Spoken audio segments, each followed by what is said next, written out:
Welcome back. You are watching DXB today. We've been delving into the art scene and really going strong. We're going to be right now discussing art collecting in the UAE. Our next guest has some of the top tips when it comes to collecting art and how to make a fortune while you're at it. Please welcome art advisor from the Institute for Emerging Art, Salma Shaheem. Hey Salma, thank you so much for joining us. Thank you for having me. There have been a lot of debates here, which is why you can sense my hesitation. What is art? When does it become a little too subjective? How do we know when to invest in the right piece of art? I'm just worrying about paying off my mortgages at this point. So how do I know about making a solid, educated decision on investing in a piece of art? Well, first and foremost, make an informed decision.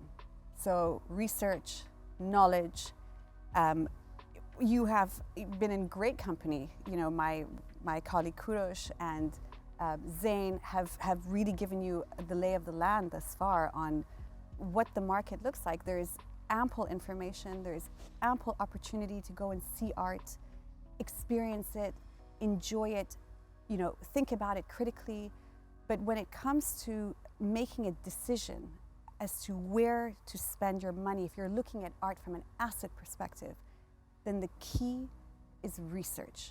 It's to study what it is you're looking to buy, what are your objectives, are they purely curatorial or creative, is it financial? And sometimes, you know, asking questions brings you closer to the answer that you need in order to make the right decision. But my advice, whether you're a novice collector or you're seasoned and have been collecting for years and years, is go and see what's out there. But can you really make a guaranteed investment? I mean, art has never, you know, the value of an artwork has never gone down to zero. We've seen this happen in the stock market, you know, throughout history, where a stock will plummet and it'll go down to nothing. But this has never happened in the art market before. Now, you have to manage your expectations. You know, if you want to invest heavily, then you have to play on the upper tier of the market internationally. But I look at a different form of investment at the moment. I mean, my career in the UAE took me on this journey where you're not just investing in an artwork, but you're investing in this creative economy. You're investing in your ecosystem. You're investing in a city that has the potential to be one of the top creative hubs in the world. And why is that? Because creative hubs nurture communities. People are happier in cities where there is a fostering for the arts, for example. And if you buy at the right time, so for example, you know, more than a decade ago when I started this job, you know, a lot of the artists that we were introducing to our collectors were emerging. That doesn't have an impact on the professionality of their work or how, you know, prolific or profound their work was, but their, by price point, I would say, would be in an emerging category. And over the years, you know, by collectors nurturing and collecting and buying, these artists gain, you know, the wind under their wings, and they're very renowned internationally. I mean, one of the really unique things about this market is you have young artists that are internationally renowned. Salma, I quickly wanted to jump in. Your ethos is acquiring art is so much more than just matching your sofa. So are you trying to say that it's more important for your sofa to match the artwork? Absolutely not. I absolutely not. I should retract my statement entirely if that's the impression I'm giving. No. My statement is the art is independent to anything else. It's multifaceted, but it's not decorative. That's our ethos, is that you know, what is art? That was, you know, that's a question that we get asked all the time. Not only is it transformative, it's a form of expression, but it's a moment in history. It reflects things that happened, you know, in that very, very moment, and it's profoundly important sometimes to archive these things that pass us by in history. And I would never entertain the thought of buying an artwork to match anything in anyone's homes or any of the walls anywhere. You mentioned something very interesting about prepare yourself, educate yourself. Correct. We had a chat outside about the ecosystem of the art.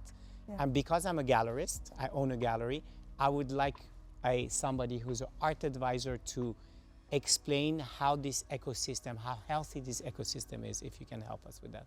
So I will tell you broadly, and then I'll hone in on the gallery, which is extremely important. So broadly, when you're collecting art, you have to navigate through the market. You have to understand the different players. So you have to understand how the auction house works. You have to understand how the gallery works. You have to understand what it means to buy directly from the artist studio, and so on and so forth, and the costs associated with this when you budget for purchasing an artwork. Now, it is a common misconception that the gallery follows a retail model. This could not be farther from the truth. The role of the gallery is so important, because not only do they sell the works, I mean, that's just the tip of the, the tip of the iceberg, but the gallerist nurtures the artists. They support them emotionally. They help guide them through their thought process. They put them in publications. They, they do press. It's so much more than just putting a window display and putting a price tag on it.